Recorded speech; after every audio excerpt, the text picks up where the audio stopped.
I know, right? The other thing.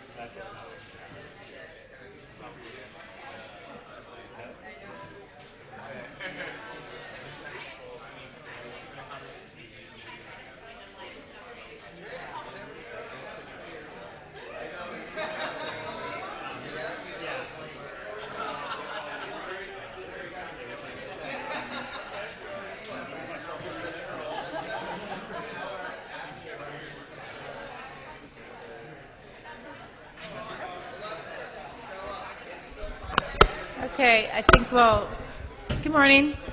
I think we'll probably get started now as people filter in. I'm Amy Atkinson. I am an assistant professor in the Division of Pulmonary Allergy and Critical Care Medicine, and along with Bill Bullman, who you met yesterday, I am one of the co-directors of this class. Today we're going to be talking about ventilation. Can you hear? Oh, okay. The next 4 lectures cover the basics of respiratory physiology. It's very difficult to tease out many of those topics into standalone lectures.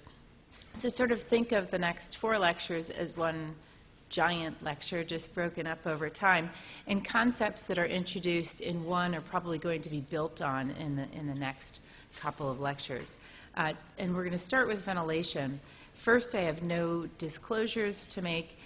The learning objectives for today's lecture are fairly straightforward: to describe the mechanics of ventilation in the normal state, to understand how ventilation is controlled, discuss the distinction between minute and alveolar ventilation, explain the alveolar ventilation equation, and list common causes of hypo, underventilation, and hyper, overventilation. I've included a couple of reference slides.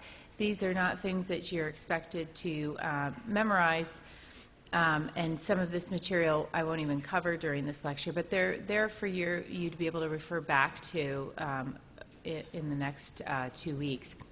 We use a lot of abbreviations in respiratory physiology and symbols. Anything with a dot over it refers to a flow rate.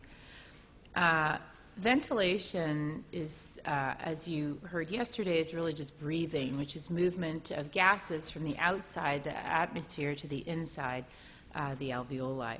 And the purposes of ventilation can really be broken down into sort of 3 major areas. The first one that everybody thinks of is to provide oxygen. Oxygen is the fuel for cellular ATP generation, and ventilation brings that fuel to the alveoli and makes it available for gas exchange and subsequent gas transport. If you don't get enough oxygen into your blood, this situation is called hypoxemia. Hypoxemia is one of many causes of tissue hypoxia. Hypoxemia is low oxygen in the blood. Tissue hypoxia is inadequacy of oxygen at a cellular level, running out of fuel for cellular aerobic respiration. They're not the same thing, so don't use those terms interchangeably. Another major purpose of ventilation is to eliminate carbon dioxide, which is a waste product of aerobic respiration. If there's inadequate removal of carbon dioxide from the alveoli and carbon dioxide backs up in the blood, this situation is referred to as hypercapnia. And hypercapnia also has several pathological consequences, including increased cerebral blood flow and intracranial pressure, tremor, confusion, and if the CO2 levels are high enough, even respiratory depression or coma. Ventilation also helps to maintain acid-base homeostasis. This is something that you're going to get a lot of in your renal section. But for our purposes, hyperventilation can lead to alkalemia, which is a high blood pH or a low hydrogen ion concentration, and hypoventilation can cause the opposite. So let's talk about the air that we breathe, which you'll often see referred to as room air. Room air just means the atmospheric air all around us, and it's a mix of gases, including 78% nitrogen and 21% oxygen. There are a few terms from basic chemistry that we should remind ourselves of to be better able to discuss ventilation. And the first is this idea of fractional concentration of a gas. And this is just the relative concentration of your component gas of interest in the larger admixture.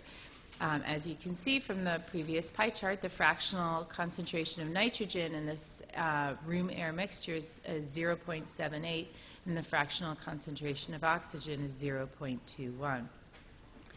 The partial pressure of a gas is the pressure exerted by your component gas within the larger admixture, and it's proportional to the fractional concentration of the gas in the mixture.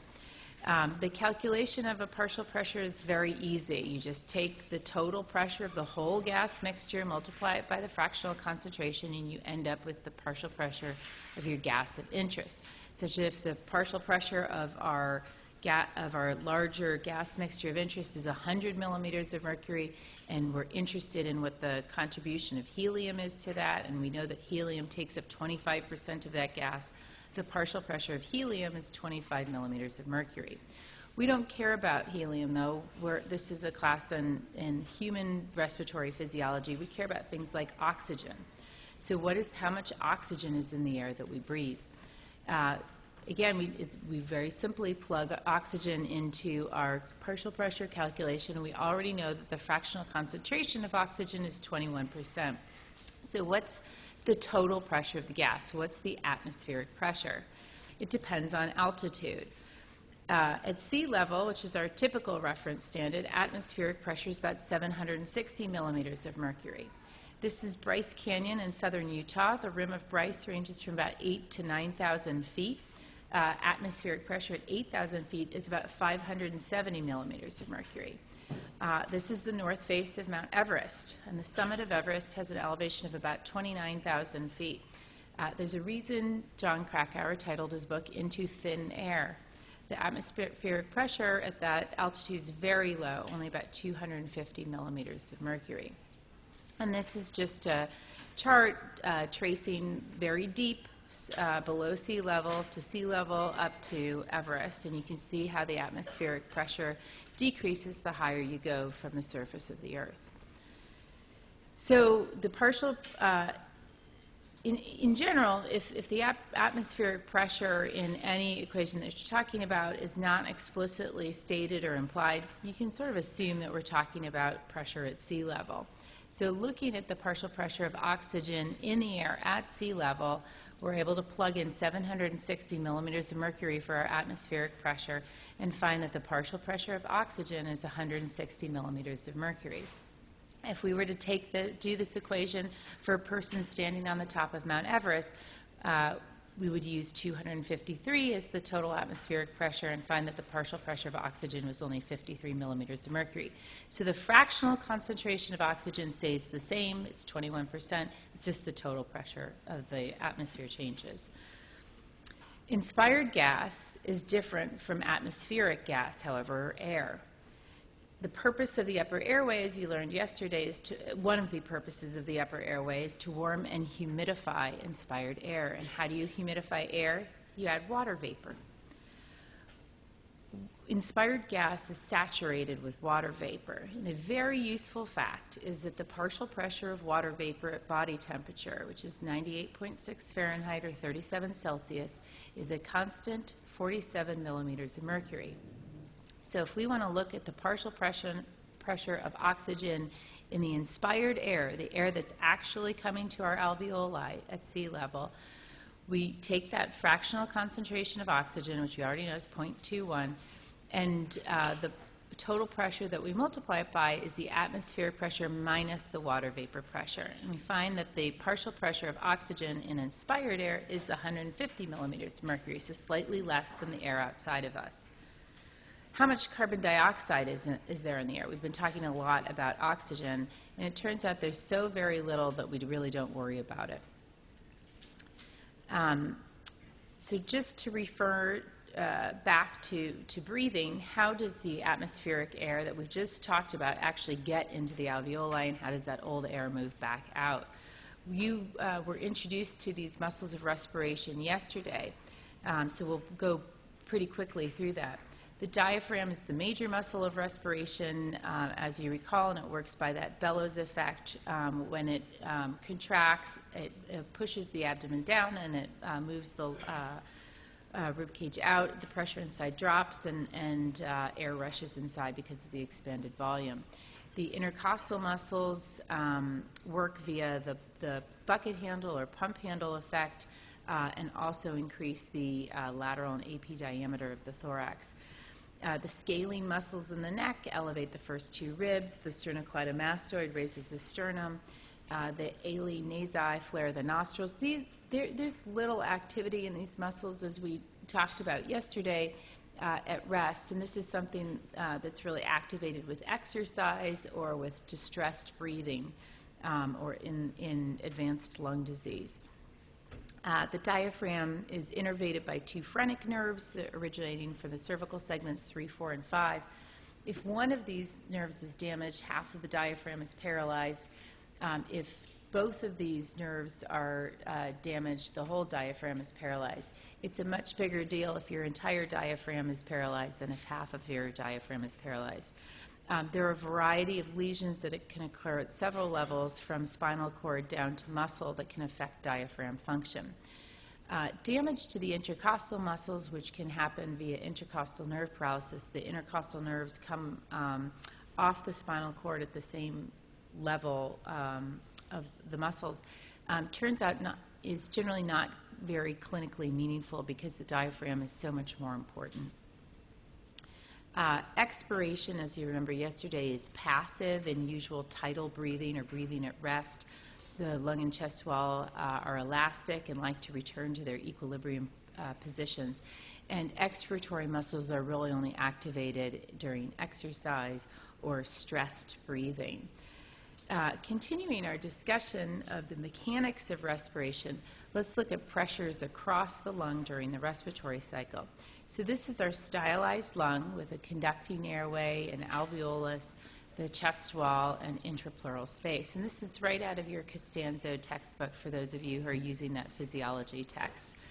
This is the respiratory cycle with end expiration at the top and end inspiration at the bottom. This cycle proceeds clockwise around the circle, where inspiration is on the right side and expiration is on the left. The lung's an open circuit, so at end inspiration and end expiration, airflow is 0. And because airflow is 0, and the lung is an open circuit, we know that alveolar pressure is equal to atmospheric pressure at that point. Intrapleural pressure, that space between the lungs and the chest wall, is negative. And that's negative because the lungs are trying to collapse and the chest wall is trying to expand at all times. You can think of if you've blown up a balloon and you release the outlet of the balloon, that's going to tend to collapse back to its equilibrium space. And those are your lungs, basically. So here you can see the intrapleural pressure at end expiration is -5. In a normal set of lungs. The transmural pressure is the concept can be thought of sort of the vector moving across the lung wall. By convention, it's alveolar pressure minus intrapleural pressure. It's positive. If you have a positive transmural pressure, that would tend to expand the lungs. A negative transmural pressure would collapse the lungs. Usually, you can see it at end expiration with these numbers that we're using. Transmural pressure is 0, the alveolar pressure, minus -5, the intrapleural pressure. So the overall pressure is positive 5 centimeters of water. And you can see the yellow arrow moving out, meaning that the lungs are propped open. If we introduce air into the intrapleural space, which is called pneumothorax, with pneumo, air, and thorax, chest, and raise intrapleural pressure to atmospheric pressure, we get a situation of lung collapse because there's no longer a transmural pressure driving that lung to stay open. And this is what that looks like. You can see the nice demarcation of the lung line. They're beautiful vascular markings on the right side of the chest going at least 2/3 of the way out, and this area is all very dark, and you can actually see this line. So during inspiration, alveolar pressure becomes more negative. The diaphragm is contracting. The volume of the chest expands. When the volume of the chest expands, the pressure of the air inside the chest, already inside the alveoli, drops, and that actually creates a pressure gradient so that the airflow can proceed from the outside, the atmospheric pressure, which is 0, down to the inside, because the alveolar pressure is now -1, and you can travel down the gradient.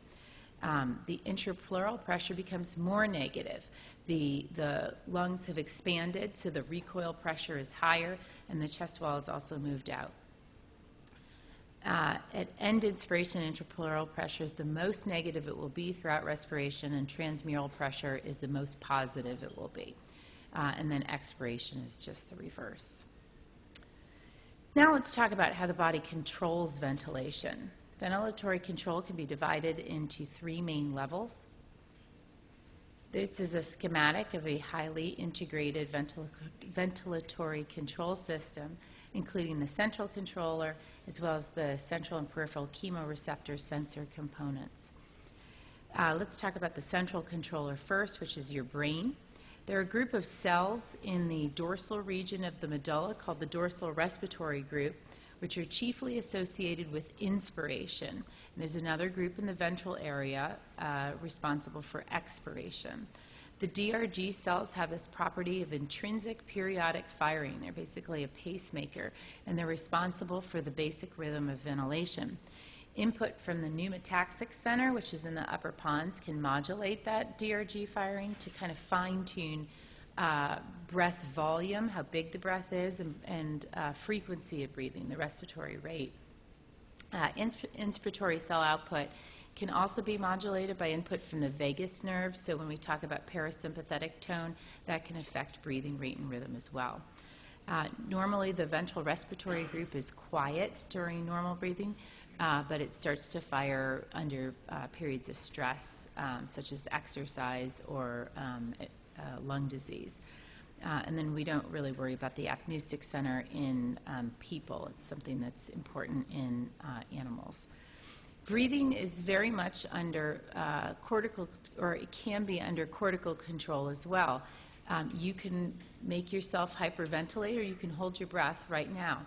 The cortical input is also why you should never tell your patient, okay, now I'm going to measure your respiratory rate, because once you start to tell them, their rate changes, and you can go ahead and try to count your own respiratory rate right now, or you can wait till after class, and it's not really possible. The information that the central controller uses to modulate ventilatory rate and rhythm comes from several chemoreceptors. A chemoreceptor is just a receptor that responds to a change in the chemical composition of the blood or other fluid around it. The central chemoreceptors are in the brain and surrounded by brain extracellular fluid, and they respond very readily to changes in hydrogen ion concentration. If your hydrogen ion concentration goes up, this stimulates ventilation, and if it goes down, it inhibits ventilation. The composition of the extracellular fluid around the receptors is determined by several things, of which CSF is by far the most important. This is a busy, text-heavy slide, but it basically just reminds you that your CSF is separated from your blood vessels by a relatively impermeable blood-brain barrier. Carbon dioxide, however, diffuses across this pretty easily. So when the arterial tension of carbon dioxide in the blood rises, CO2 diffuses across this blood-brain barrier and liberates hydrogen ions in the CSF. And it's the hydrogen ions in the CSF that'll stimulate those chemoreceptors and hence ventilation. And then when ventilation has picked up and you've blown off your carbon dioxide and there's lower arterial tension of carbon dioxide, there will be less of it carbon dioxide diffusing across the blood-brain barrier, less liberation of hydrogen ions, and that ventilatory response will decrease. This is a really finely tuned breath-by-breath control system that maintains carbon dioxide and pH in a really tight range normally, about 3 millimeters of mercury when you're awake, and a larger range during sleep. The central chemoreceptors are a heck of a lot more sensitive to arterial tension of carbon dioxide than to oxygen levels.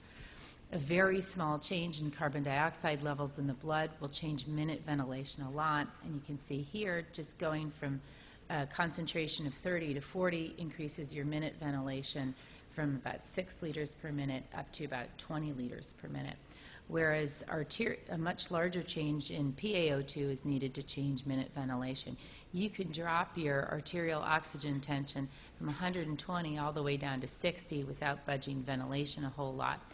Once you get below a level of 60 millimeters of mercury, however, that's when a big response kicks in. Your central chemoreceptors, to sum up, are the strongest influence on minute-to-minute control of ventilation, and your arterial concentration of carbon dioxide is the most important factor. You also have several peripheral chemoreceptors. You have the carotid bodies and the aortic bodies. They contain type 1 and type 2 glomus cells, which are the actual sites of chemoreception. They respond very rapidly to changes in PaO2 once the PaO2 is below 60, and they also respond to changes in arterial pH and increases in PaCO2. This is also a very text-heavy slide. I've highlighted the lung receptors that I think are the most important for you. And I'm only going to review 3 of them, which are the inspiratory inhibition reflex, or you may have heard of this as the Herring-Breuer reflex. These are mechanoreceptors, or slowly adapting stretch receptors in your airway smooth muscle, and they respond to just lung distension. So if you take in a really deep breath, you're going to slow your respiratory rate.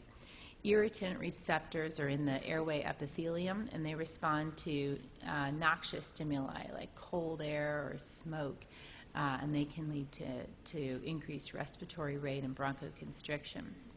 The J receptors are in the actual walls of the alveoli, and they're stimulated by engorgement of your pulmonary capillaries and increases in interstitial fluid volume to increase respiratory drive, and they're probably very important in conditions such as pulmonary edema. There are other receptors that are not quite as important for your understanding at this point. And then the effector arm of this ventilatory control is just the muscles that we've already talked about. So how do we describe breathing? Some characteristics we might use include frequency of breath and the size of the breaths. So frequency would be respiratory rate, and a normal respiratory rate is around 10 to 16 breaths per minute. The size of the breath we call tidal volume, and that's the volume of gas exhaled by convention, although you can think about it sort of conceptually as an inhaled breath too. This is in your typical 70-kilogram male, it's about 500 milliliters, and we abbreviate tidal volume as V with the subscript T. Minute ventilation is the same thing as total ventilation, and it's just how much you're breathing over a minute. So it's just tidal volume times respiratory rate. And for a typical human at rest, it's about 5 to 7 liters per minute. Some other terms that we use and that you'll see in your clinical career, if the respiratory rate is increased, we call that tachypnea. If it's decreased, we call that bradypnea. If your tidal volume, if the breath size is increased, we call that a hyperpnea, and a decreased tidal volume we call hypopnea. And that's very important in my line of work, which is sleep medicine. When minute ventilation is increased, we call that hyperventilation, and when it's decreased, hypoventilation. So taking our 70-kilogram man with a tidal volume of 500 milliliters per breath and a respiratory rate of 14 breaths per minute, we see that his minute ventilation is about 7,000 milliliters per minute, or 7 liters per minute. However, not all of that air that goes past the lips, not all of that minute ventilation actually reaches the alveoli to participate in gas exchange. You've seen this schematic, I think, twice yesterday. And it refers to the division between the anatomic dead space, or the conducting airways, and the alveolar space, or the respiratory zone, the area where gas exchange takes place. And we're primarily interested in the business end of the lung, what happens in the respiratory zone. Dead space is about 150 milliliters. It includes all of those conducting airways. There's also this concept of physiologic dead space, and we'll reframe it a little bit to mean that it's the volume of gas that doesn't actively participate in gas exchange or doesn't eliminate carbon dioxide. In a normal person, anatomic and physiologic dead space are about the same. This can change a lot in the setting of lung disease, where there are areas of lung destruction, and physiologic dead space in those cases can be quite a lot larger than anatomic dead space and be very problematic. And that's something that we'll talk about, I think, mostly in your second gas exchange lecture tomorrow. So here we see that tidal volume in this minute ventilation equation is made up of both dead space volume and alveolar volume. And we're really interested in alveolar ventilation, not minute ventilation, because alveolar ventilation is how much fresh gas is getting into that respiratory zone to participate in gas exchange each minute. So if we break down that the total ventilation or minute ventilation equation, we could see that if for our 7 liter per minute total ventilation, about 2 liters of that is dead space ventilation, and about 5 liters is actual alveolar ventilation. And it's alveolar ventilation that's providing the oxygen and removing the carbon dioxide and managing acid-base homeostasis. So how do we measure that specifically? Well, I just told you, you just subtract the dead space ventilation, right? It turns out the dead space volume, and hence dead space ventilation, is really, really hard to measure. So that doesn't turn out to be a very useful equation right there. However, we can do this by analyzing alveolar gas composition. So this is a stylized lung with a conducting airway, an alveolus, and a pulmonary capillary. There's no gas exchange that occurs in that anatomic dead space. And so alveolar gas composition is really determined by alveolar ventilation and the transfer of the gas across this alveolar capillary membrane interface. So which gas should we choose to look at inside the alveoli? We've got oxygen and carbon dioxide to choose from. Nitrogen is inert and not relevant to your lung physiology at this point. Oxygen is influenced by alveolar ventilation and the VO2, the transfer of oxygen across the alveolar capillary membrane, or oxygen consumption. But it's also affected by other properties of the lung, which we're going to dive into tomorrow, and it turns out not to be a very useful measure for looking at alveolar ventilation specifically.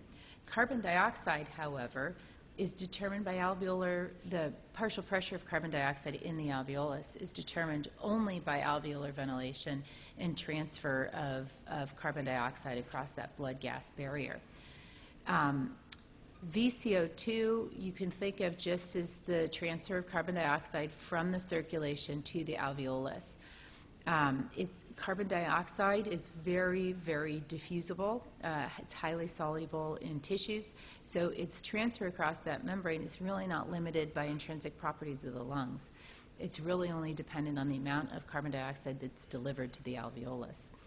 Remember, inhaled carbon dioxide partial pressure is basically negligible, so we just call it 0. So all of the carbon dioxide that's in this alveolus is coming from your capillary. Because of that relationship, we are able to create an equation such that alveolar PCO2 is proportional to the transfer of carbon dioxide from blood to the alveolus, and it's inversely proportional to the alveolar ventilation, or the rate of carbon dioxide elimination. And if you rearrange to solve for alveolar ventilation, because that's how we got started, that was our measure of interest in the first place, we see that alveolar ventilation is just carbon dioxide transfer across that membrane over the PaCO2 times a constant, which is 0.863. VCO2 turns out to not really change at rest. If you're at rest, your cells at the tissue level are just generating the same level of carbon dioxide, which is about 200 milliliters per minute. So to keep PaCO2 at a steady state level, you have to eliminate 200 milliliters of carbon dioxide per minute. So to measure alveolar ventilation, all you have to do is measure alveolar PCO2. And this is a pretty fundamental physiologic relationship.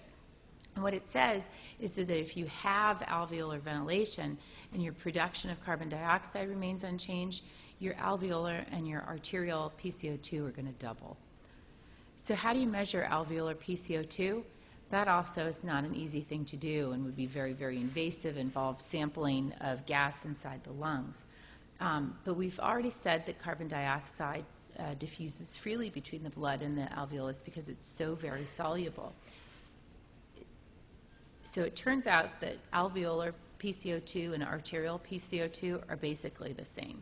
So you can feel free to substitute that arterial PCO2 value into your alveolar ventilation equation. Now, how do you measure arterial PCO2? Very, very easily. You take this needle, this radial artery, or honestly any artery, and this machine, and you're able to directly measure partial pressure of carbon dioxide, partial pressure of oxygen in the blood, and a pH. And the device will also calculate an oxygen saturation of hemoglobin, which is something we're going to talk a lot about tomorrow. Typical ranges for a normal arterial blood gas: pH ranges from 737 to 743, PCO2 ranges from 37 to 43, and PO2 varies quite a lot with age, with the lower limit of normal decreasing with each passing decade. When PCO2 is low, when it's less than 37, we call that hypocapnia with an I or an E, depending on whether you favor the English or American spelling, or hypocarbia. They all mean the same thing. And because of that alveolar ventilation equation, we know that this is due to alveolar hyperventilation. A high PCO2, arterial PCO2, which is greater than 43, is called hypercapnia or hypercarbia, and this is always due to alveolar hypoventilation. So we can use the PaCO2 to tell us about ventilation. And just to sort of reinforce, low PaCO2 means alveolar hyperventilation, normal PaCO2 implies normal alveolar ventilation, and a high PaCO2 is alveolar hypoventilation. We have lots of causes or potential causes of hyperventilation. Anxiety, exercise, pregnancy is like exercise, sort of a normal physiologic response. High altitude, certainly lung diseases. Kussmaul breathing is something that have you already had endocrine? Okay, so Kussmaul breathing is something that's going to come up in endocrinology or in renal, your renal units. It's very deep, high tidal volume and increased frequency breathing in the setting of severe acidemia. And what's important to remember with hyperventilation is it's always, always due to increased respiratory drive. This is a young man, otherwise healthy, who was the unfortunate victim of a shooting and had a gunshot wound to his right leg. He was promptly attended to by EMS. The bleeding was controlled, and he was transported to the emergency department. Upon arrival in the emergency department, his temperature was normal, his oxygen saturation was 100% with and without supplemental oxygen. His heart rate was 130, which is tachycardia, and his respiratory rate was 30 per minute, which is tachypnea. A blood gas was checked and showed P(a) CO2 and an arterial concentration of carbon dioxide that was 24. So what is his ventilatory disorder, and what's the probable etiology? So we know that he has hyperventilation, and that hyperventilation is probably due to pain and anxiety. His oxygenation was fine, although he was hyperventilating. Treatment of his pain should probably reduce his respiratory rate, both by taking away his major stimulus for increased drive, and if an opiate is used to control the pain, it's also via an independent effect of the opiate to actually depress the respiratory rate. Hypoventilation turns out to be a lot more important clinically. We don't usually worry about hyperventilation as a major medical issue, but if you, in your clinical years, you're going to be thinking about hypoventilation quite a lot. And this can be divided into sort of 4 basic topics or areas. And the first is decreased respiratory drive. There are lots of things that decrease drive. A noteworthy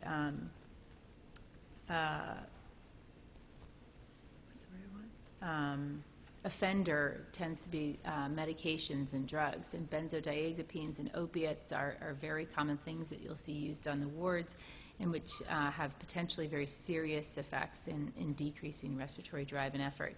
Sleep is something that you do hopefully every night. And this also decreases respiratory drive, but we, within a physiologically acceptable range usually. Brain injury, stroke, or trauma or a bleed can through disruption of your central controller, can also decrease drive. Breath holding will do it if you do it long enough. And CO2 narcosis is something that we'll talk about in just a few moments, but this can also decrease drive. Neuromuscular impairment is something that we see a lot because we have such an active neurological institute, and particularly an active muscular dystrophy and ALS center. Muscle weakness from, along that whole spectrum of spinal cord down to muscle level, whether it's ALS or myotonic dystrophy or whether it's actually nerve injury. Chest wall and spinal abnormalities are happily slightly less common than they used to be because of early childhood intervention efforts and scoliosis screening. But certainly scoliosis can be quite severe. Kyphosis, either congenital or acquired with repetitive compression fractures of the vertebral column over the years, or conditions such as ankylosing spondylitis, and then chest wall deformities, of which pectus excavatum is the most prevalent. And then fatigue, and by fatigue I don't mean the fatigue that you're probably all feeling right now, but muscle fatigue specifically. And usually when we talk about fatigue in respiratory physiology, we're talking about somebody who's been asked to work a lot harder than he or she normally does, or than he or she has the ability to respond to. This is typically in the setting of disease. So someone who's having an asthma attack might have a lot more work of breathing because the resistance in the airways is very high, and it takes a lot more muscle strength. There's stronger contractions of diaphragm and accessory muscles to actually move air in and out of the airways. If there is more dead space ventilation, more physiologic dead space ventilation, which we might see in advanced emphysema or in a big pulmonary embolism, our ventilation becomes a lot less efficient. And to get rid of carbon dioxide and bring in oxygen, we would have to drive up our respiratory rate or take bigger breaths. And particularly in the case of COPD, where we saw yesterday that barrel-chested person who was trapping air, the diaphragm in that case is forced to work at sort of a disadvantageous level. When the muscle is already stretched out, it doesn't contract as efficiently as it should. And then a major problem in the ICU, or how people end up in the ICU, has to do with increased ventilatory demand, particularly in the case of overwhelming infection or acidemia, where you have so much hydrogen ion production that you are having to increase your ventilation to get rid of all that extra hydrogen. Hypoventilation, or a high PaCO2, has a lot of potential ill consequences. One of which is hypoxemia. So as your PaCO2 rises and you ventilate less, that means you're providing less oxygen to your alveoli, which is then available for gas exchange and gas transport. So they happen in sort of an inverse way. If your PaCO2 is rising, your PO2 is dropping as a consequence. And as we've already talked about, hypoxemia, or low PaO2, is bad. Similarly, as your PaCO2 rises, your pH is going to drop because you're accumulating hydrogen ions. The body is a pretty finely tuned machine, and most of our enzymatic processes work optimally within a fairly narrow pH range. And when you get outside of that range, things start to derail. In the normal lung, there are tremendous ventilatory reserves, and small changes in the normal lung don't matter a whole lot because you have so much redundant ventilatory reserve. However, if you're hypoventilating significantly and you're moving down your curve, you can get to a point where you're a lot closer to being in a critical range, and further decreases in your alveolar ventilation can have very profound physiologic consequences. And then there's this idea of CO2 narcosis. Usually an increase in CO2, as we talked about, stimulates those central chemoreceptors and stimulates the effectors to breathe, and hence ventilation. When the PaCO2 is very, very high, and a sort of odd thing happens, however, and it converts to acting as a CNS depressant. Your mental status starts to diminish. People are described as being very lethargic or confused. Their respiratory rate drops, tidal volume drops, and if your respiratory rate and tidal volume are dropping, your ventilation drops. And that actually worsens hypercapnia, so it becomes a very negative, perpetuating cycle. This is a gentleman, 65, with severe scoliosis. He had a Harrington rod placement about 30 years ago, and that's just a metal rod that's placed in the spine to try and straighten it out and provide support. He's become increasingly short of breath over the past few years, and as part of a workup for possible corrective surgery, he had an arterial blood gas drawn. The PaCO2 of this gentleman was 84 millimeters of mercury, so which is very, very high. Remember, our normal is right around 40. What is his disorder of ventilation and the primary cause of his ventilatory disorder? So first I'd like to show you his chest x-ray. You haven't seen a whole lot of them yet, but this should look just blatantly abnormal. First of all, most people don't have a big metal rod coming down the middle of their spine. Secondly, his spine, instead of being a pretty straight up and down, is twisting all the way over to the right and then back. And you can see that his airway, here's his trachea right here, and this is the carina you saw yesterday with those cartilaginous rings, is splitting nicely into the right main stem and the right left main bronchus. These lungs are tiny, and he also actually has a lot of pulmonary vascular congestion as well. So his problem is alveolar hypoventilation with this CO2 of 84, very high. It's hypoventilation. He's not breathing off enough CO2. And in this case, it's primarily due to severe scoliosis and consequent restrictive lung disease. He just doesn't ventilate enough and hasn't for years. And our last case is a 59-year-old woman who doesn't have a primary lung condition. She was hospitalized because her inflammatory colitis was acting up. She had profound diarrhea that was actually causing electrolyte abnormalities. She was supposed to receive repletion of one of those, magnesium sulfate. However, in the pre-EMR era, her doctor scribbled MgSO4, meaning magnesium sulfate, but the nurse read that as MSO4, or morphine sulfate. This is one of the many reasons we now have electronic medical records. This actually used to happen.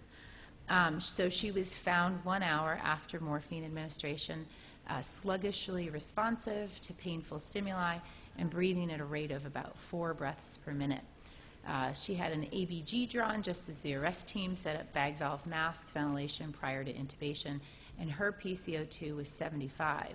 So what's her disorder of ventilation, and what's the likely etiology of her ventilatory abnormality? So by this time, hopefully, everybody knows that she has hypoventilation, or I've done a terrible job. And this is because this is a medication effect suppressing her drive, and that should be pretty quickly reversible because she doesn't have any intrinsic lung disease that we know of. All right, so I'm ending a little early. Please come up if you have any questions, or I'm happy to take them now. Yes? If you have a decreased drive and you know that you're hyperventilating, you said that there's conscious control of your breath rate. Can you just Absolutely, and sometimes in the office, that's one of the ways when we're measuring oxygen via something called a pulse oximeter, which I'll tell you about tomorrow. In someone I'm worried about hypoventilation as a possible cause, I might say, can you take a couple deep breaths for me? And if the oxygen saturation jumps up, I know that that person can ventilate himself up to a higher O2, so because CO2 and O2 run in the opposite directions, you can relatively hyperventilate yourself to a more normal PCO2. The problem is that you can't sit there and think about your breathing all the time. People who don't have there's actually a condition called congenital central hypoventilation, where people have faulty automatic control of breathing. So when they aren't thinking about their breathing all the time, they actually forget to breathe. This is, you may have heard about this, it's Undine's curse. Undine, I think, that's a German myth. I think she was a nymph, and she fell in love with the wrong person. Or no, I'm sorry, it was her lover, who did not return her affections, and so she cursed him by taking away his control of breathing. And also, if that happens the first time you go to sleep, you become apneic and die. So people with congenital central hypoventilation usually get trached in infancy and are on mechanical ventilation. So yes, you can consciously, for a short period of time, hyperventilate yourself up to a higher O2, a lower CO2, a more normal pH, but that isn't going to be a lasting situation.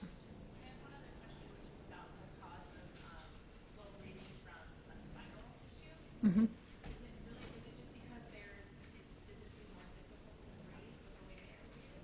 Yeah. Yes. I mean, most of it is that the thorax is actually smaller, so there's less volume available.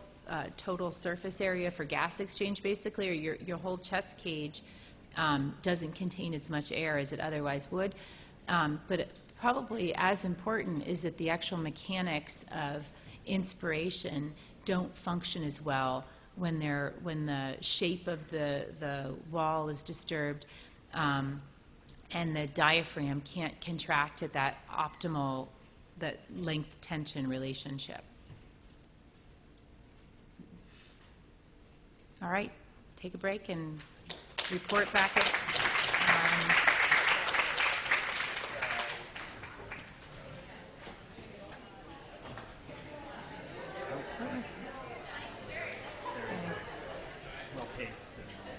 It took me a lot longer at home. Oh, really? Yeah. Oh, Sorry. All right, good. Do you want this, or do you want to use yours? Okay. I'll disconnect. Thank you. Yes.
All right, we're going to get started again with the next lecture. Before we do, I just want to show you two really quick things.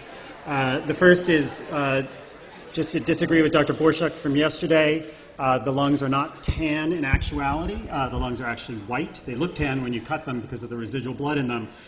These are what we call ex vivo lungs. These are lungs that have been taken out of a person who's expired for purposes of transplantation, and we're testing these lungs by perfusing with an oxygen-containing fluid that happens to be clear.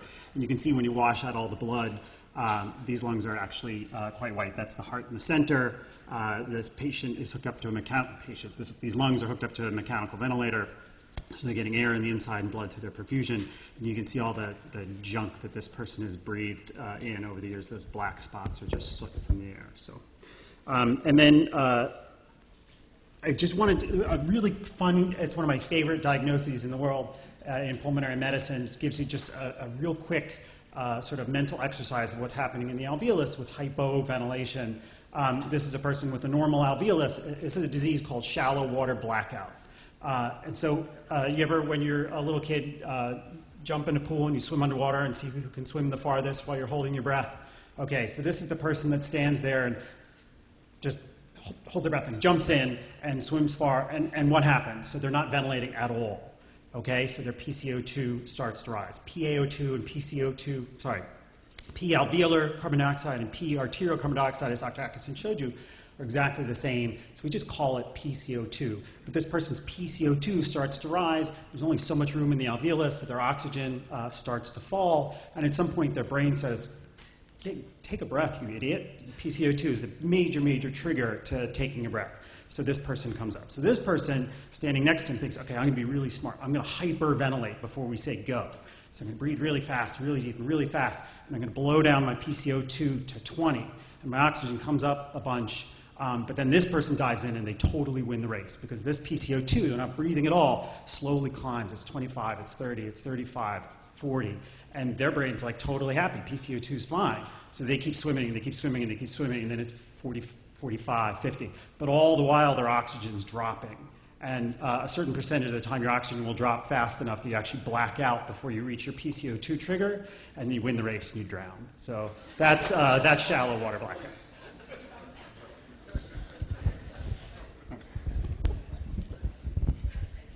So we're going to move now to talk more about respiratory mechanics.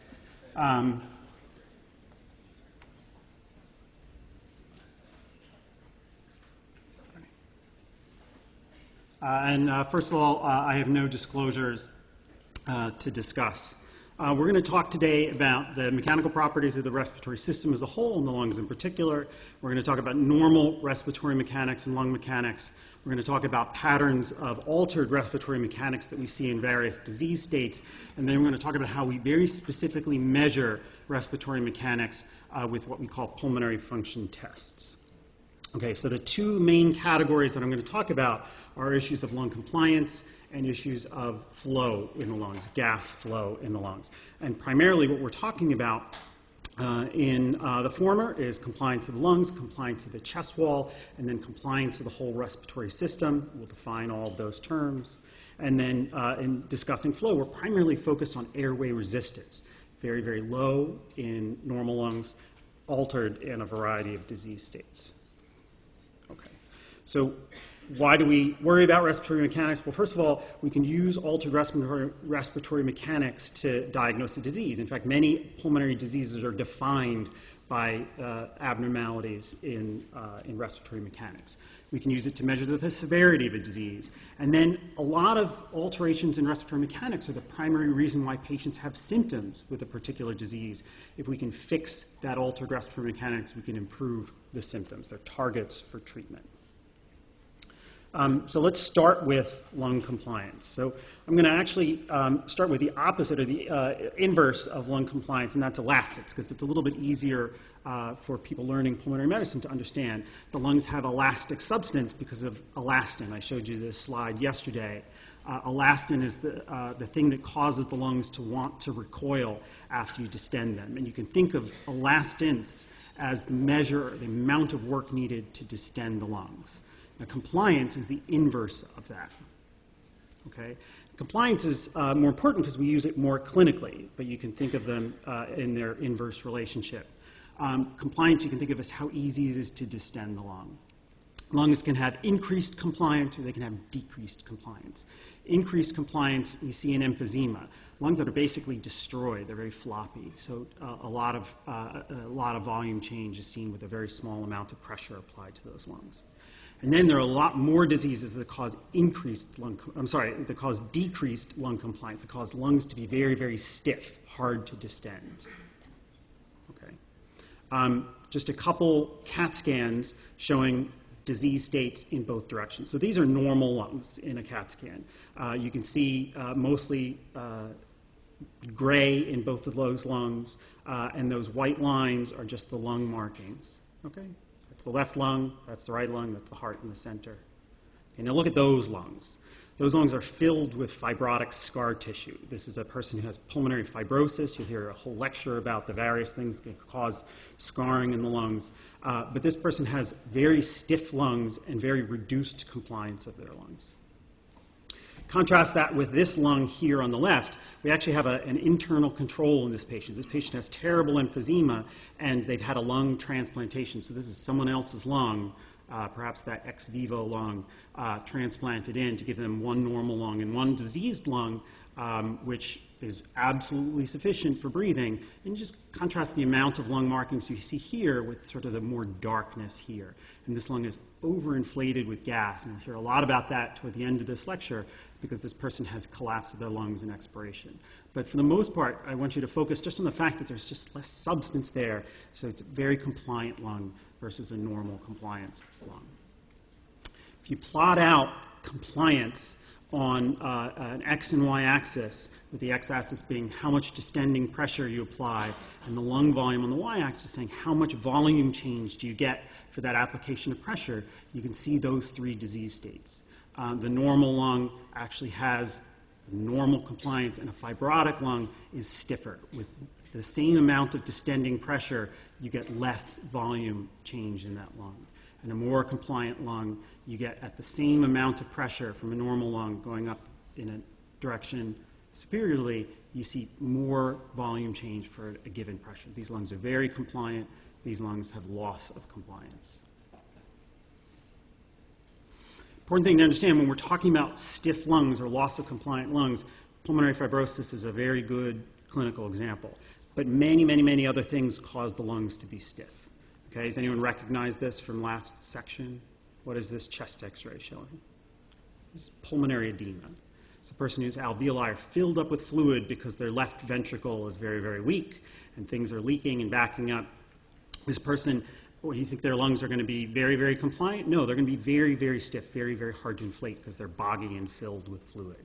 So this is a patient who has decreased lung compliance because of pulmonary edema. We see the same thing in adult respiratory distress syndrome where the alveoli fill up with fluid. You'll hear about that later in this section too. So many things cause problems with lung compliance. One of the issues with lung compliance is that if you need to ventilate, and you do, this person needs to ventilate, it's going to be a lot more work to get lungs distending with gas if they're filled up with fluid. Okay. So when we measure lung compliance, we think in exactly this relationship. What is the change in volume you get for a given change in pressure? Okay? And we think about it as the line connecting these 2 points. So we're applying a distending pressure, and we get this corresponding volume change. Now you can think about the compliance of the lung at any one given point as the slope of this line. This is actually the secant line between these 2 points. And this is the clinical way in which we talk most often about lung compliance. And we'll ask you in one of your small group sessions, maybe even on the exam, to calculate a lung compliance. And it's really, really easy. We'll give you a pressure change, and you'll observe a given volume change, and you'll tell us what the lung compliance are. So here's just an example. Oh, sorry, before I get there, depending on where you are on this curve, you'll see that the compliance changes. Just think of blowing up a balloon. After you've got the balloon inflated a little bit, the first bunch of breaths are pretty easy, and then as you reach the maximum that you think you're going to get to that balloon, it gets stiffer and stiffer and harder to blow into. So lungs that are at their inflation point, their maximum inflation point, are very, very stiff. Converse that, or if you are less inflated, lungs are more compliant. So there's this change in compliance over this curve. It's actually, this is just a graph that I do. This is not a measurement. You'll see some actual lung curves from experimental measurements in just a little bit. Okay, so this is the kind of calculation that we would ask you to do on, in a TBL or in an exam. We have a patient who's taking an inspired breath. We measure that breath, and it's 500 mLs. And we know from measuring esophageal pressures that their pleural pressure to generate that breath changed from -5 to -10. We've increased the volume of the thorax, gone from -5 at rest to -10, and we see a 500 ml breath. What's the compliance? And you can see the calculation there. It's just slightly higher than normal compliance, which is 60 to 80 mLs per centimeter of water. Okay. So actual lungs don't follow that curve. They follow a curve that's very, very different. And understanding that difference is quite important. If you take the lungs out of an animal, and or if you take those lungs that I showed you in the ex vivo lung model, and you try and inflate them, distend them with just pure saline, you get a curve that looks like this. Okay? If you inflate them with air, though, the curve looks very, very, very different. There's this flat portion where it looks like you're applying all this pressure, but the lungs just aren't opening at all, and then suddenly they open up. And when you get them open and then deflate them, you see that they exhibit a completely different pattern of deflation. I'll show you a slide in a few slides, but this is a phenomenon called hysteresis. And you can think about it, think back to the balloon. When the balloon has 0 air in it, it actually takes a good hard puff to get the lung to start to inflate, and then it's actually easier. This hysteresis, this fact that applying a load to a physical structure is different in one direction than taking that load away, is a phenomenon of the lung that has huge clinical importance when the lung is inflated and deflated with air, and we're going to talk about that now. Basically, the reason that we see that curve, that inflation and deflation difference, this property of hysteresis of the lung, is because the lungs don't just have compliance determined by the elastin fibers in the lung, but by the surface tension in the alveoli. The alveoli are little bubbles filled with air that have fluid lining them. They're living cells, and the surface tension of those little bubbles contributes enormously to what we see in terms of lung compliance. We saw this in Dr. Borchak's lecture. We saw it in my lecture. The alveoli are little cellular bubbles, and they're lined with this thin film of fluid. And as such, they have to obey the physical properties of bubbles. So the physical properties of bubbles are governed by the law of Laplace, which says that the pressure in a bubble is 2 times the surface tension divided by the radius. This is Pierre-Simon Laplace. He basically, I don't think he had anything to do with alveoli. He was describing the properties of soap bubbles, I believe. But he basically said that if these bubbles have the same surface tension, and this bubble has double the radius of this bubble, the pressure in this bubble is going to be twice as much.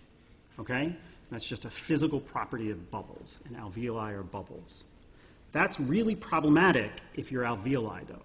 So we have these huge population of bubbles that are all interconnected, and they roughly all have the same surface tension.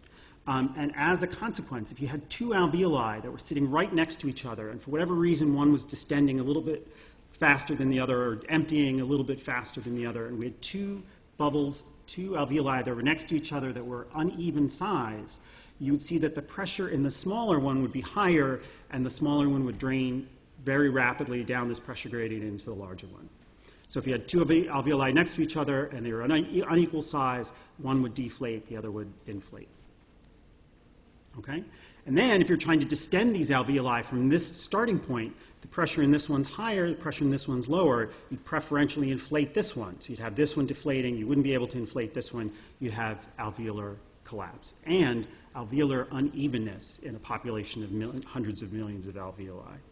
Okay, so how does the body fix that problem? Now, Dr. Borshuk mentioned surfactant yesterday, but he sort of assumed that we all knew what that was. I think most people have heard of it and know that it's a good thing, but this is what surfactant is. Surfactant is actually a collection of molecules that have hydrophilic and hydrophobic properties.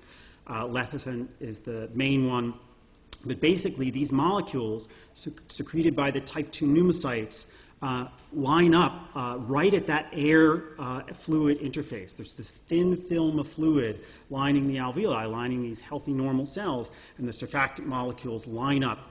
And they have their hydrophilic portion in the fluid, they have their hydrophobic away from the fluid, and they cluster together and they squeeze out water molecules. We know water molecules have a strong adhesion to each other, and that's what causes surface tension. This disrupts that adhesion, and surface tension goes down. Okay?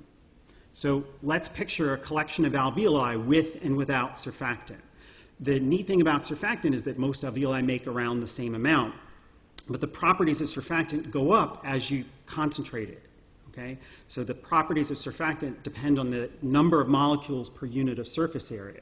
So if a bubble with a certain amount of surfactant shrinks, if we go from this alveolus to this alveolus, the concentration of surfactant actually goes up per unit of surface area, and the ability to decrease surface tension goes up and surface tension goes down. So here we have our two bubbles with no surfactant. The pressure in this one's twice as high. We put in 8 surfactant molecules in the same set of bubbles, and now this one has much, much lower surface tension. So these are totally made up numbers, but if we drop the surface tension in this bubble from 50 to 30, but we drop it in this one from 50 to 12, now the pressure suddenly in this smaller one is lower. Okay? Now if we have these two alveoli next to each other, this one's going to empty into that one. This one's going to fill preferentially before that one. So we get this stability, this evening out of alveoli. Okay. So this is sort of a summary of what I just talked about. Because surfactant lowers surface tension as alveolar radius decreases, the pressure in those smaller ones are lower.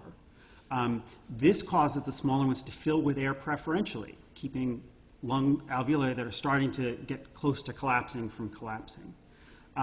It also says that as we're inflating these alveoli, surface tension's going up.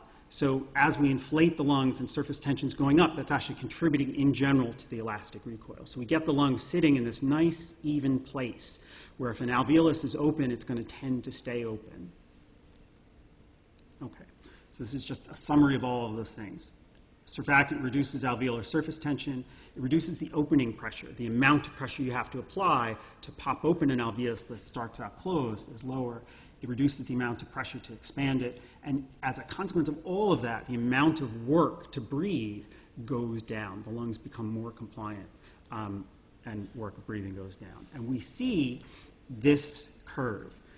You have to get the alveoli popped open. These are lungs that are not in the body. We're not normally letting all our alveoli collapse, but if we're needing to pop open those alveoli, we have to apply some work to pop them open. But once they're open, inflating them is relatively easy, and once they're open, they stay open. Okay? They're not dropping down instantly to this deflated pressure on inspiration. They're open and they're staying open because of the properties of surfactant. Okay. This is just a reminder that the lungs are not existing outside the chest wall. This is a diagram that basically shows the lungs and the chest wall together. And I want you to forget about the rest of it. Just focus on this point A. At end expiration, the lungs have this elastic recoil that want it to move to equilibrium and collapse. The chest is actually pulling in the opposite direction. Dr. Atkinson showed you a slide similar showing how that affects pleural pressure. The lungs want to expand out. They're sort of pulled in by the elastic recoil of the lungs themselves, and that space in between has a negative pressure as a result. You expand the chest, you increase that negative pressure, air comes in. Okay. So I'm going to move on to issues of flow. We're going to come back around to measuring lung compliance if we have time in a very, very relevant, clinically meaningful way. If we don't have time to get to readdress compliance in a clinical venue, there's a series of slides at the end of the lecture that you can review, and if you have questions about it, you can come and ask me about it. Okay.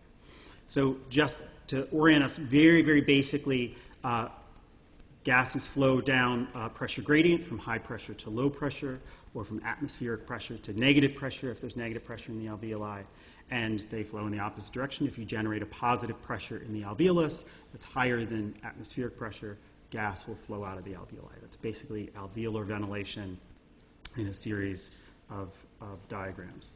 And Dr. Atkinson mentioned this, if pressure in the alveolus equals atmospheric pressure, as is the case in the end inspiration and end expiration, you're not going to have any flow.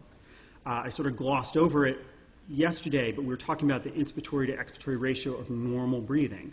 Just take 2 seconds and just take a breath in, take a breath out, and think about the amount of time that each of those take up. So you take a breath in, take a breath out, and then there's this pause. And that pause is a good 2 or 3 times the inspiratory pause. So there's a short inspiration, short expiration, and then a long expiratory pause. At the end of inspiration, at the end of expiration, and during that pause, there's no air flowing in or out. Pressures equal in the alveolus and atmosphere. Okay. So when we talk about patterns of flow, there are a whole variety of different patterns of flow through the conducting areas and in your alveoli. There's laminar flow where gases flow in a straight line. There's turbulent flow, and then this in-between that happens at the branching points. For the purposes of discussion, we're going to just assume that we're talking mostly about laminar flow. Obviously, transitional flow and turbulent flow are very important ways in which gases flow, but we're going to speak specifically about laminar flow for the purposes of looking at some equations. Okay. Airway resistance is dictated by Ohm's law. Now, Ohm did his work in flow in electrical circuits, but the principles are applied. This V equals IR from physics. In this case, V is V dot, which is gas flow, different V. But in any case, Ohm's law dictates that the flow through laminar flow through an airway is going to be a function of the pressure gradient and the resistance. And increasing the pressure gradient will increase the flow. Increasing the resistance will decrease the flow because they're on opposite sides. They're a numerator and denominator. Resistance is dictated by a much more complicated formula in which radius plays a very, very prominent role in the denominator. Small changes in the radius actually increase the resistance dramatically. Okay, so changes in airway radius, or changes in the lumen of an airway, are very, very common in respiratory diseases. So take an airway and fill it up with endobronchial tumor or fill it up with mucus, and you can see that the overall lumen is very, very much reduced. Take a patient and give them asthma for 40 years, and the airways get very hypertrophic and muscular. Their airways can be permanently reduced in terms of the airway lumen. The radius becomes smaller. And then in emphysema, you just destroy all the alveolar tissue that tends to hold open airways. You can get a loss of radius and increased resistance as a consequence. Okay. So resistance increases the work of breathing. And that's very, very critical. Amy mentioned that as a cause for respiratory muscle fatigue. An asthmatic patient is fatiguing because their work of breathing is higher. Resistance goes up. If you want to keep flow the same, if you want to ventilate your lungs with the same amount, you need a higher pressure gradient to achieve that flow. Generating higher pressure is work, and you can fatigue as a consequence of work. All right? So let's move on to how we measure essentially flow, and then we'll talk about measuring lung volumes. And here we're moving into basically pulmonary function testing. Now, there are a whole host of pulmonary function tests that we do in our pulmonary function testing laboratory. The main ones that we do for most patients are spirometry, which is measures of flow. And in particular, it's forced flow. And I'll talk about why that's important. We're going to talk about the various lung volumes. We're going to talk tomorrow about diffusing capacity, a gauge of how well we're getting gases in and out of our alveoli, or in and out of our blood, I should say. But in the pulmonary function laboratory, we could also measure respiratory muscle pressures. We're going to talk a lot about arterial blood gases over the next couple lectures. That's considered one of the pulmonary function tests. And then we can give patients medications that try and stimulate a bronchial, an asthma-like reaction. Okay. Spirometry is probably the basic pulmonary function test that we do. We do it with a spirometer. This can be a very simple device. This thing down here costs a couple $100. You hold it in your hand. This is a much more elaborate spirometer, but it does exactly the same thing. What we're doing is measuring how a breath plays out in terms of how volume changes as a function of time, or how flow changes as a function of volume. All of these things require the patient to blow into this machine, and as a consequence, they're highly dependent on patient cooperation and patient effort.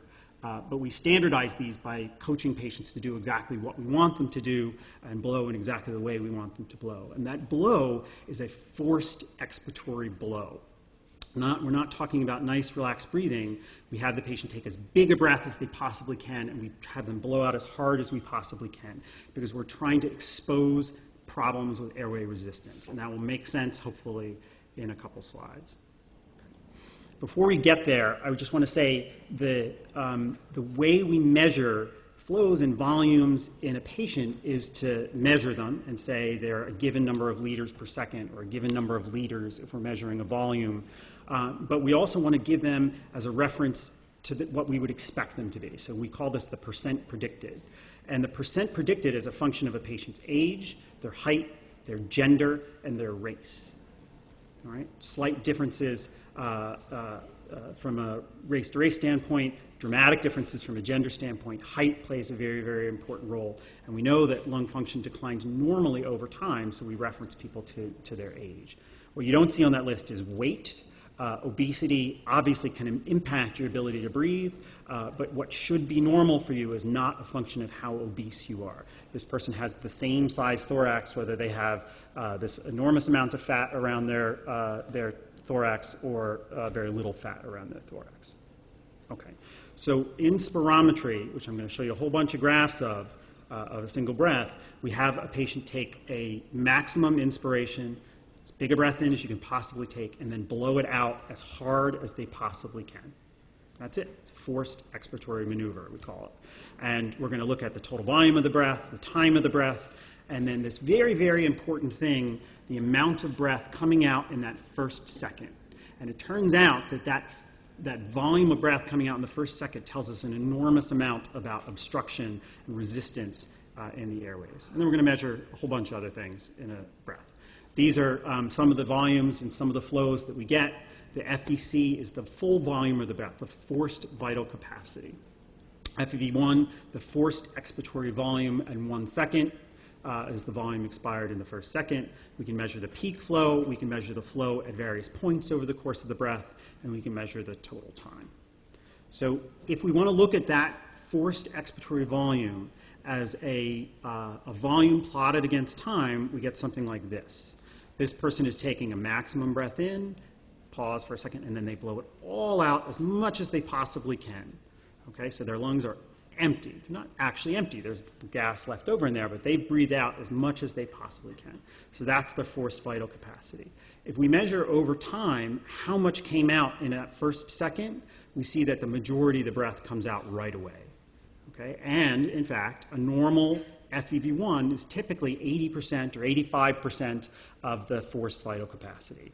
Normal healthy lungs, low resistance, most of the breath comes out right away. Okay? If we take that same exact breath and we look at what flow is doing, we see essentially that same phenomenon. This person's taking a breath in. I'm going to go through this diagram in a lot more detail, and then they're blowing out hard and fast. Flow goes very, very quickly up to here, about 9 liters per second. And then it slowly tapers off over the course of the breath. But flow here is 9 liters per second. So a lot of this breath is going to come out in that first second. Okay? So there, just to go through this in more detail, we can look at the flows at these various points, but a nice big breath in, nice big breath out. The things that we can measure on this particular curve, we call this the flow volume loop, is the peak expiratory flow, how fast did they achieve at their fastest, the forced vital capacity. This, if you see how it's measured on the x-axis, obviously we don't know that this is 6 liters to start, but the computer calculates how much this was and then immediately sets the x-axis to be the maximum breath. Obviously, the breath coming out is going to be the same as the breath coming in, so we know that this is 6 liters as our starting point. Okay. And as I said, flow peaks very, very early in the breath, and you see in the normal person this steady drop in flow. So let's look at a couple people actually measuring a forced expiratory volume. So we have their flow volume curve here, and we have their actual volumes versus time here numerically, and you can see the two of them together. So this person, reference to their normal, did a little bit lower than what was expected, but it's within the range of what's considered normal. This person had a breath that was a total forced vital capacity of 4.65 liters, and 3.8 of those liters came out in the first second. So that's a ratio of 0.82. That's normal. Okay? So this is a 49-year-old woman. She's significantly shorter. You can see, has much lower numbers, but these are completely normal for her. 2.9 total in the breath. 2.39 came out for 0.82, the exact same ratio. Put these side by side, you can see those are normal curves. And we like to look at the flow volume curves, and you'll see why in a second. Normal, peak early, slow decline, and a normal ratio with the majority of the gas coming out from that breath in the first second. So we do very specifically do this forced expiratory maneuver to expose problems of obstruction. And we look at that ratio, the amount that came out in the first second relative to the full breath as our gauge.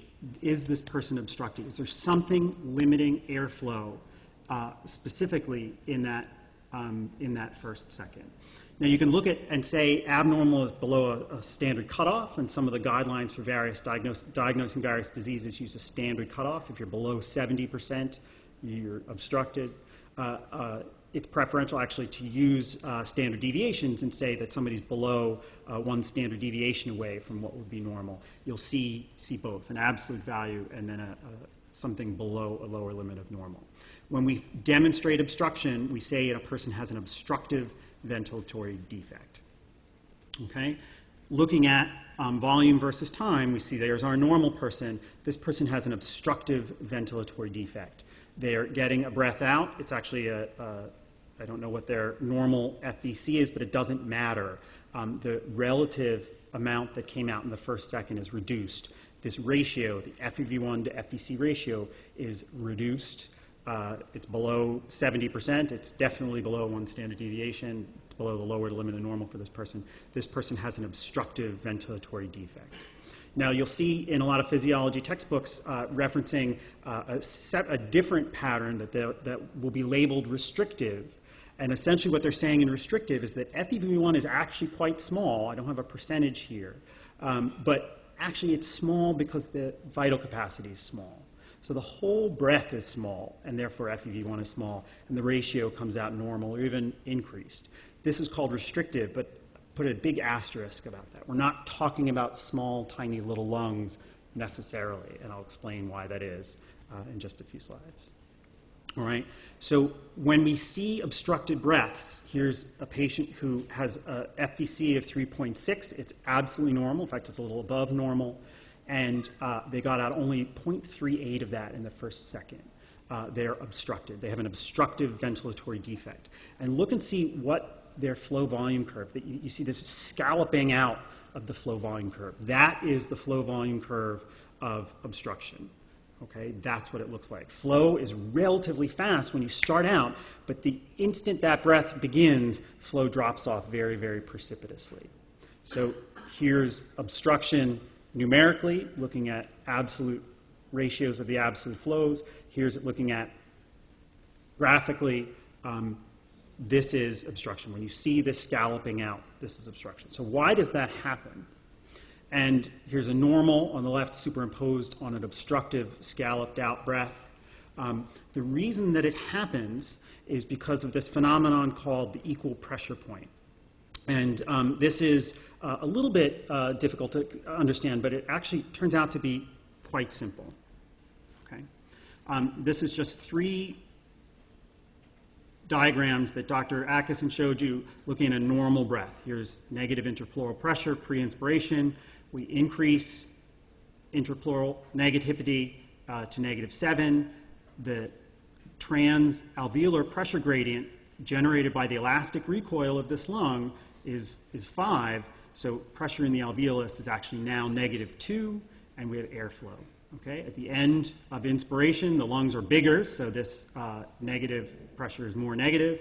You can see the transalveolar gradient is actually 8 now. That is, if this is 0 here and this is -8 applied to this conducting airway, that's 8 of pressure holding that airway open. Okay, so that's normal. Those airways want to stay open because they're subjected to the same intrapleural pressure. There's atmospheric pressure inside, negative pressure outside. They're held open. What happens if you have this person take a very forceful breath?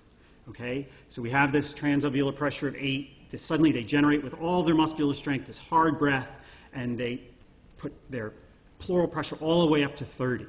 We know that the alveolar pressure has to be 8 plus that, so it's 38. And now there's this huge gradient for flow with atmospheric being 0, 38 to 0. There's flow along this gradient. Well, at some point along the line, pressure goes down. Flow goes down as the breath is sort of spent going out to 0.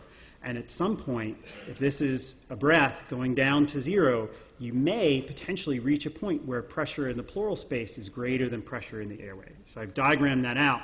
Again, this is just a normal forced expiratory breath.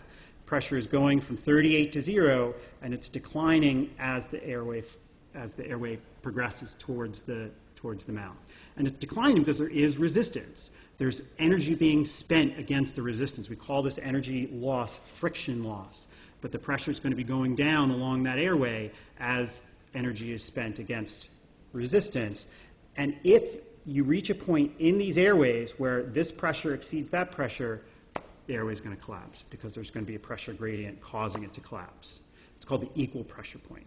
Now, it turns out that the equal pressure point in normal human lungs doesn't matter because your airways beyond 1 or 2 millimeters in diameter have cartilage.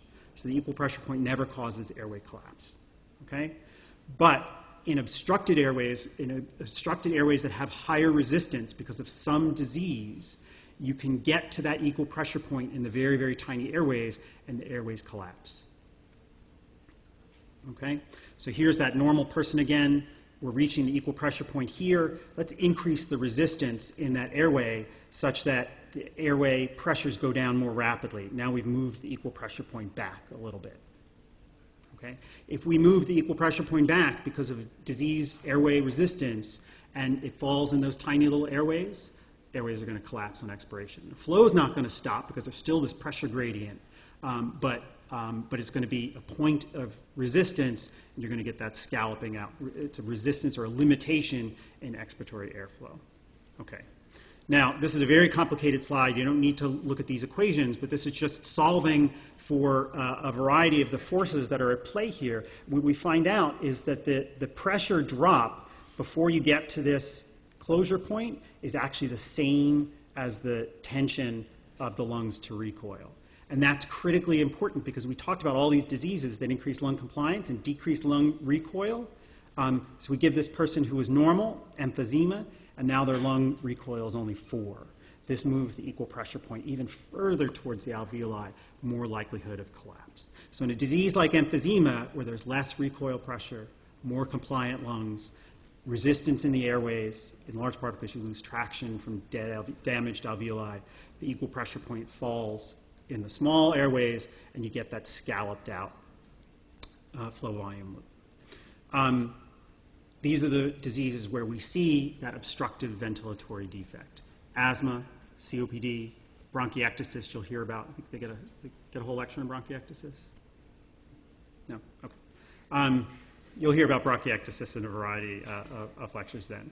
And then small airways disease, which is a disease of the very tiny airways that doesn't meet criteria for asthma but causes increased expiratory airflow limitation. So let's readdress the issue of restricted PFTs when we're looking at spirometry. So here's a person similar to what I described earlier. Their FEV1 is very, very low. It's only 41% of what it should be, but their FVC is very, very low. The reason that this FEV1 is so low is because the breath is so tiny. They can't have a big FEV1. The breath itself is very, very small. So the ratio comes out normal, and this is considered a restrictive pattern in spirometry. But that is not the same thing as saying that these lungs are restricted for one very important reason, and that's because there are two potential causes for this pattern in spirometry. Okay. The two reasons are that, yes, the lungs are restricted. Those fibrotic lungs just can't get a big breath in because they're all scarred up. But the other reason is air trapping. And I'll tell you, the person, and I'll show you PFTs in a second, the person who had that x-ray with the big barrel chest of emphysema with all that air in their chest during normal breathing has potentially restricted PFTs. They'll probably have obstructed PFTs because they have emphysema, but they're also going to have restricted PFTs because if your lungs are already filled up with gas and you try and take a breath, there's just no room for it. So the ability to take a breath, their forced vital capacity is going to be hampered by the fact that their lungs are already mostly full. So let's look at this person here. We know, just looking at their flow volume loop, that they're obstructed, and we look and they're definitely obstructed. Their forced expiratory volume as a function, as a ratio over their FVC is low. So they have an obstructive ventilatory defect. But they also have a very low FVC, and this is not because they have tiny little lungs. Okay? Sorry. All right, so I guess I'm going to show you the slides in a second. I have some things a little bit out of order. It's because they have hyperinflated lungs, and I have this in the section when we talk about lung volumes. All right. Just a couple other patterns. You don't need to dwell on these. You can see inspiratory flow limitation if somebody has an extrathoracic obstruction like a big goiter. You can see fixed obstruction. Somebody has a big tumor in their trachea. You're going to have a limitation in flow in expiration and in inspiration, different patterns that we see clinically. All right, so let's move on to lung volume testing, and we'll talk about hyperinflation that can lead to that restrictive pattern in pulmonary function testing. So certain diseases, like pulmonary fibrosis, are associated with small lung volumes. Certain diseases are associated with large lung volumes, like emphysema. So we like to measure lung volumes when we can. The measurement of lung volumes is slightly more difficult than measurement of spirometry. These are some of the main lung volumes that we're interested in. We're interested in the total lung capacity. It's different from the vital capacity, and you'll see what that difference is. We can measure, in measuring lung volumes, the vital capacity, but in this instance, it's called a slow vital capacity. It's normal vital capacity without the forced component to it and the potential exposure of obstruction. And then we'll talk about these two elements, functional residual capacity and residual volume. All right, so let's take this person through some normal breathing and then a breathing maneuver. This person's breathing in and out, normal breathing, and we tell them right there to take a big breath in, big breath in as you possibly can, blow that breath out slowly as far as it will possibly go out, and then start breathing again. These are all of the various lung volumes that you achieve in that maneuver, okay? So this is tidal volume. Dr. Atkinson talked about this. This is just the normal volume of an in and out breath, about 500 mLs. Here it's a little bit more. At the end of inspiration, we're having this person take a big, big breath, and that point, when they've reached the end of their biggest breath, that's total lung capacity, okay? Now, as they breathe out, you can see that's their vital capacity. Total lung capacity is the vital capacity plus this extra bit, okay? And that extra bit is the gas at the end of your maximum expiration that's still in your chest, okay? And we call that residual volume, all right? The amount of gas in your chest at the end of a normal tidal breath, not breathing all the way out, but just at the end, normal tidal breath, is this thing called the functional residual capacity. As you're sitting here breathing, at the end of normal expiration, there's all this extra gas, more than residual volume, in fact, probably twice as much as residual volume.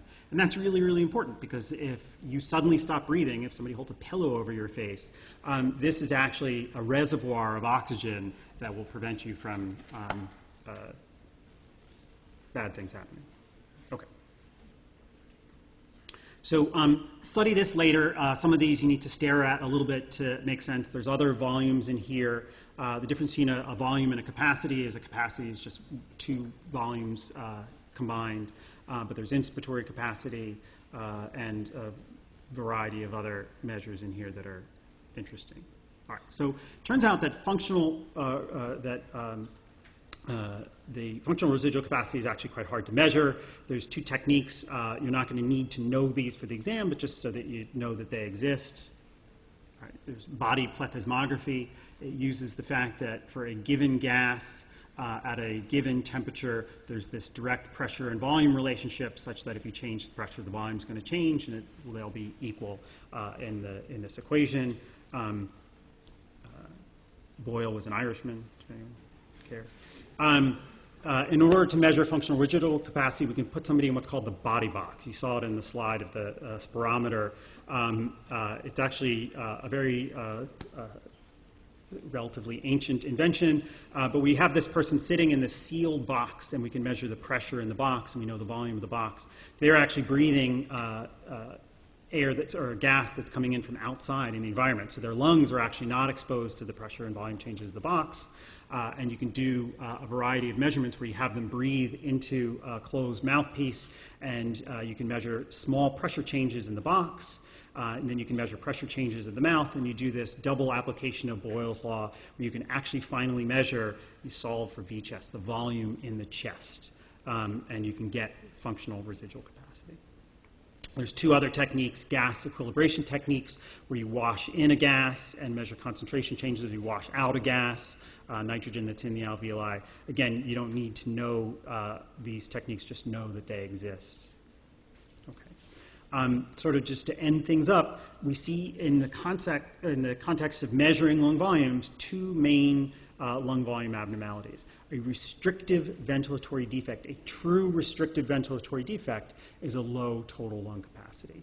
Again, the normals are based on patient's height, the patient's age, and the patient's gender, but that's what a restrictive ventilatory defect is. And the causes are abnormalities in the lung parenchyma, like fibrosis, abnormalities in the chest wall, like scoliosis, that patient that Dr. Atkinson showed with a huge bar in their chest and a scoliotic chest.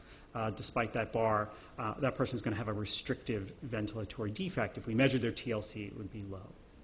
You also see the same defect, a restrictive ventilatory defect, in respiratory muscle weaknesses. If the muscles of respiration are just so weak that you can't expand the chest, you're going to have a restrictive ventilatory defect. Okay, so a finding of a low TLC is necessary for diagnosis of an RVD. So let's go back to that patient and end with that low forced vital capacity that we saw in spirometry. It could be that the lungs are truly restricted. You'll see a low forced vital capacity and a low total lung capacity, and you'll say, okay, this person has a restrictive ventilatory defect. Okay. But there's also this phenomenon, as we've sort of alluded to and showed you pictures of hyperinflation. Hyperinflation is a total lung capacity that's higher than what it should be, and that's because the lungs have decreased compliance or have trapped air or both. And we see this in emphysema for patients who's in the throes of an asthma attack. And that is because of this phenomenon of air trapping. And it's sort of what I described a couple minutes ago, but I'm going to go through it graphically. So let's say this is a normal person who's breathing in and breathing out. This is volume on the y-axis. Breath goes in, it's whatever volume, 500 cc's, and they breathe out. Volume's gone. There's a pause, they breathe in, they breathe out. Let's give this person a problem with airway resistance, such that they can't get that breath out in the time that it takes them to need to take another breath. They're driven, their respiratory drive is a function of needing to get oxygen in and needing to get carbon dioxide out. You can reach a scenario where you actually can't get your breath out fast enough. And as a consequence, you haven't gotten your breath out all the way by the time your brain says, we need to take another breath right now, and you take another breath. And what happens is you take that same volume breath, and then you can't get a breath out, and you take that same volume breath, and you can't get a breath out, you've trapped gas. Now you can trap gas in a dynamic acute way, like in an asthma attack, or over a lifetime of smoking with expiratory airflow limitation and emphysema. But this trapped gas is going to cause you to have a low forced vital capacity. You can't you reach a point at some point where you can't get another big breath in, you get a smaller breath in, because that's all that there's room for. So this person is going to have PFTs that look like this. This person has definitely obstruction. We see it in their flow volume loop and in their ratio. And they have a small forced vital capacity. But why? Because they have a total lung capacity that's high. Okay? And they have this huge amount of residual volume, this huge amount of trapped gas. After they breathe out everything that they can breathe out, their lungs are basically filled with all this extra gas. So that's that patient that we showed you yesterday with the barrel chest emphysema. All right. So in your lecture, there are a series of slides that talk about measuring lung compliance and measuring lung resistance in a patient who's mechanically ventilated. And you're going to get all these again in your respiratory failure lecture by Dr. Darrell Abrams. But go through them now after you've study these slides leading up to this, and then go through them now, and you can see how in a clinical scenario in a patient on mechanical ventilation, problems of compliance and problems of resistance matter and can be measured as pressure changes in the ventilator. And if anybody goes through this and wants a more detailed explanation of them, again, you'll get it in Dr. Abrams' lecture, but I'm happy to go through it with you personally as well. So.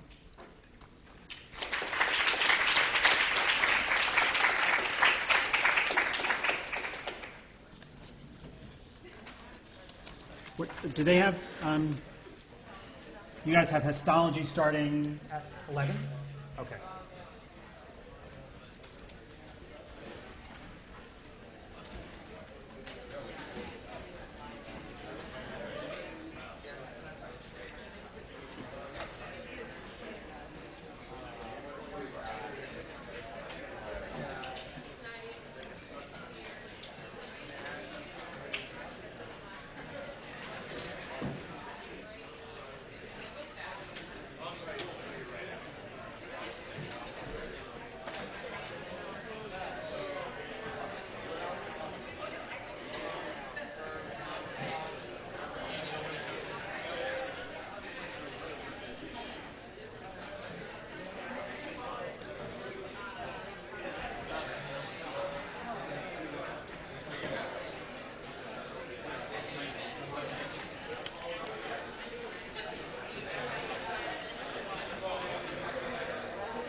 I'm having a bit of trouble conceptualizing transmural pressure.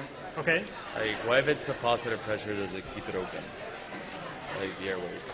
Yeah, let me see. So transmural pressure is basically the pressure gradient across the alveolar interface, and it's caused by the tendency of the lung to want to recoil. Okay, so there's this elastic nature of the lungs that wants to collapse, but it's not allowed to collapse because the pressure in here is negative. Okay, so it's basically pulling against this negative pressure, and the force with which it pulls generates this negative pressure because this is a closed space. So if this has an elastic recoil pressure of 5, okay, and you let it recoil to its equilibrium, you're going to get negative 5 in here and 0 in here. So that's the transalveolar pressure gradient. It's negative 5 to 0. It's that 5 pull that the lungs are exerting. And then as the lungs get stiffer as you inflate them. So now we've inflated this alveolus, or this lung, more. All right. Now it has a force that wants to make it collapse even more. Okay. So this is now gone up. It's pulling even tighter. So this has a force of 8. This is a closed space, so this suddenly goes up to negative 8. And this reaches its equilibrium point. This is pulling as much as this is sucking, basically, and you don't have any flow. So that's the pressure gradient of 8. So that's the train And it's always actually fighting the curl. Yes. This is fighting that. Basically, it's a function of the cause of that force is the elastic recoil of the lungs. The amount of elasticity of the lungs determines what that number is. And the amount of recoil goes up as the volume of the lungs goes up. Thank you so much. Hi. Thanks so much. I have a question.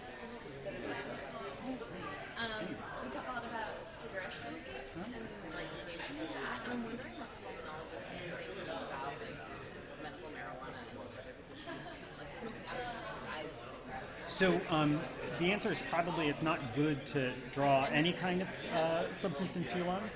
In general, the number of toxins and carcinogens in tobacco smoke are significantly greater, and most people don't smoke even medical marijuana in the same volume that they smoke cigarettes in.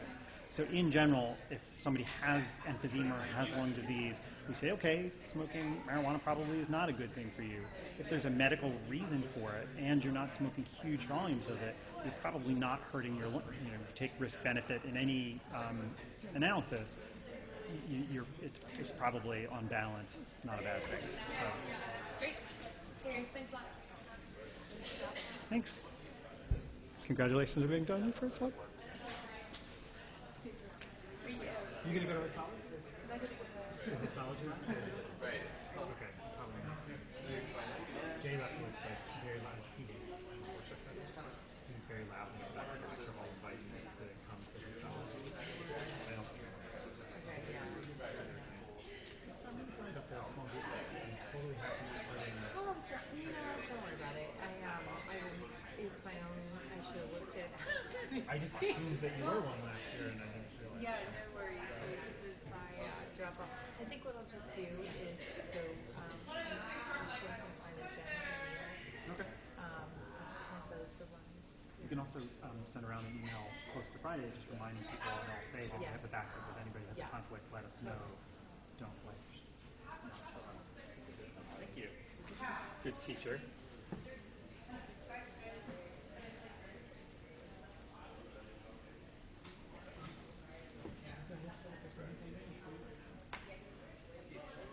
So the idea of transmural pressure, the idea that an alveolus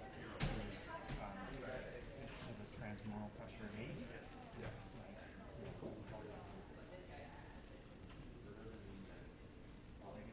And 0 transmural pressure. Right. Right. Okay.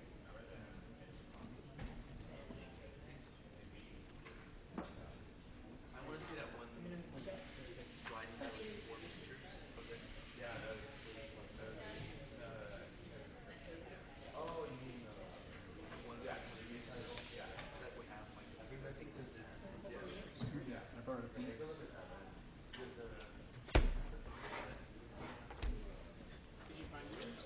No. Sorry. No. No, I know it's somewhere. It's probably on my desk.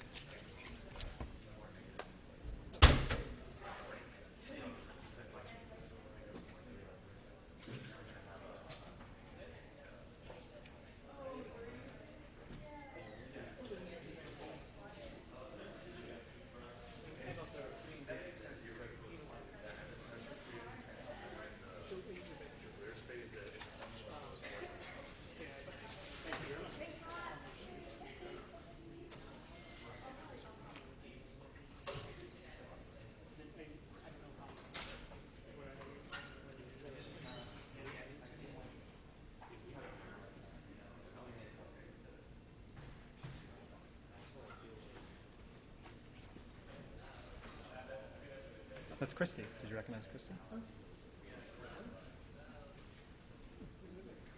Dan Brody.